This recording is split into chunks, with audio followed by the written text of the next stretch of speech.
بسم اللہ الرحمن الرحیم۔ جناب صدر، معزز مہمان گرامی، السلام علیکم ورحمۃ اللہ وبرکاتہ۔ آج مجھے جس موضوع پر لب کشائی کرنے کا موقع ملا ہے وہ ہے قرآن کتاب انقلاب۔ کتاب خدا میں یہ تاثیر دیکھی، کتاب خدا میں یہ تاثیر دیکھی، بدلتی ہزاروں کی تقدیر دیکھی۔ کیوں نہ ہو ممتاز اسلام دنیا بھر کے دینوں میں، کیوں نہ ہو ممتاز اسلام دنیا بھر کے دینوں میں، وہاں مذہب کتابوں میں، یہاں قرآن سینوں میں۔ معزز سامعین، آج سے 1400 سال پہلے کا منظر ہے۔ خطہ عرب گمراہی کی تاریکیوں میں ڈوبا ہوا تھا۔ خطہ عربی کیا پورا عالم انسانیت لامتناہی اندھیروں میں روشنی کی ننھی سی کرن کے لیے تڑپ رہا تھا۔ اچانک سے زمانے نے تاریخ کا سب سے زیادہ حیرت انگیز منظر دیکھا کہ اسی سرزمین وحشت پر انسانیت نوازی کا آفتاب طلوع ہوا۔ وہ آفتاب مدتوں غار ہیرا کی خلوتوں کو جگمگاتا رہا۔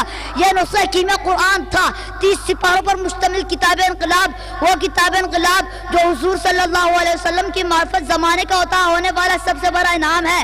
وہ قرآن جو خود معجزہ ہے اور جو اس کے قلزم نور میں غواصی کرے معجزہ نما بن جاتا ہے۔ وہ کتاب انقلاب جس سے پھوٹنے والی کرنیں ذروں کو آفتاب اور حرف ریزوں کو مہتاب بناتی ہیں۔ صدر علی وقار، کتاب انقلاب سے انقلاب برپا کرنے کے لیے ایک دائی انقلاب کی ضرورت تھی۔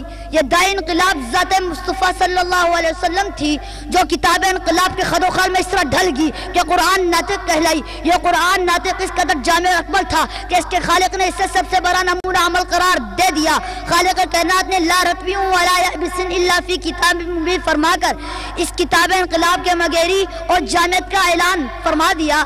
صدر علی وقار، ایک طرف کتاب انقلاب تھی اور دوسری طرف دائی انقلاب کا کردار جو بھی دامان رسول سے وابستہ ہوا قرآن کے سانچے میں ڈھل گیا۔ عظیم ترین کتاب انقلاب کے خطوط ابھرنے لگے، ظلمتیں چھٹنے لگی، انوار توحید ابھرنے لگے، حق کی پہچان ہوئی اور باطل سرنگو ہو گیا۔ راہزنوں کو رہبری کا شعور ملا، بت پرستوں کو خدائے واحد کا نور ملا، عزتوں سے کھیلنے والے عصمتوں کے محافظ بن گئے اور جاہلی شاعری پر فخر کرنے والے حافظ قرآن بن گئے۔ جس پر شاعر نے کیا خوب کہا، دنیا بھر کے شاعروں کا دیوان پڑھ کے دیکھو، دنیا بھر کے شاعروں کا دیوان پڑھ کے دیکھو، پھر اس کے بعد رب کا قرآن پڑھ کے دیکھو۔ آنکھیں بھی ہوں گی روشن، دل بھی بنے گا گلشن، آنکھیں بھی ہوں گی روشن، دل بھی بنے گا گلشن، تم صرف ایک بار سورہ رحمان پڑھ کے دیکھو۔ صدر علی وقار، کتاب انقلاب کا معاشی نظام اس قدر مؤثر اور پاکیزہ تھا کہ اسلامی معاشرے میں رزق حلال کو عبادت کا درجہ حاصل ہو گیا۔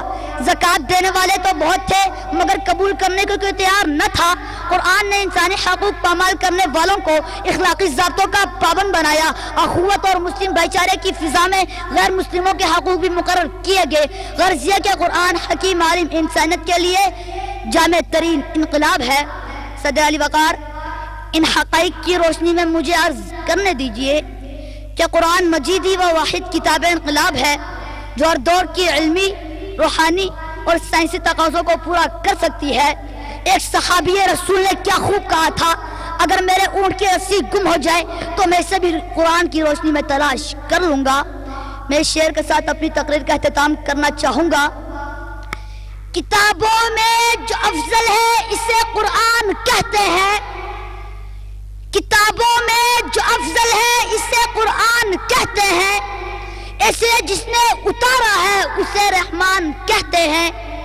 سجا لے اپنے سینے میں جو اس سے 30 پاروں کو، سجا لے اپنے سینے میں جو اس کے 30 پاروں کو، زمانے بھر میں اسے حافظ قرآن کہتے ہیں۔ وما علینا الا البلاغ۔